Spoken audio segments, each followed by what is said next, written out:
Shopping करे बाजरिया, गुस्सा जानी करे में हरिया।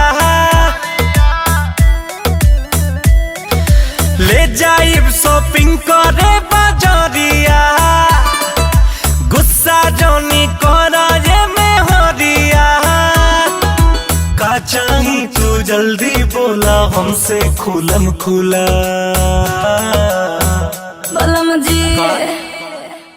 बलम जी करिए रंग के सड़िया ले हम करिए रंग के झूला। बलम जी करिए रंग के सड़िया ले हम करिए रंग के झूला।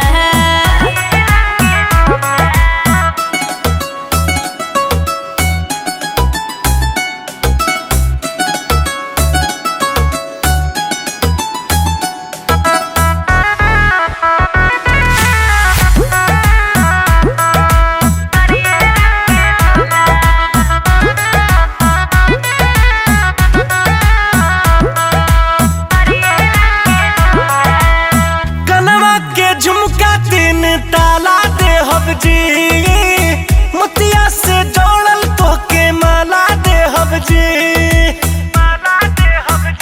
हमरा घघरा में घुघुरा लगवई हा चलब तो सगरो जोर हो जाई। एगो चांद वाला बिंदिया दिलाई हा पूरा दुनिया अंजोर हो जाए। सेवा में हाजिर बा देखा सज के तोहर दूल्हा। बलम जी करिए रंग के सड़िया ले हम करिए रंग के झूला। बलम जी करिए रंग के सड़िया ले हम करिए रंग के झूला।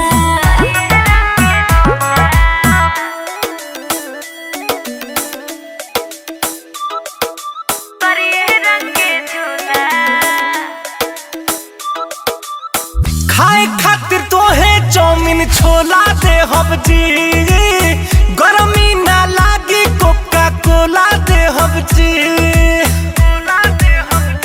ए जी पटना के खाइब पानी पूरी हो, पानी पूरी हो बाटे मोर फेवरेट राजा जी।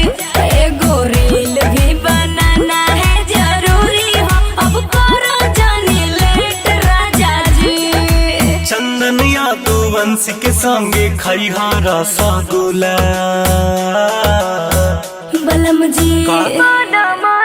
बलम जी करिए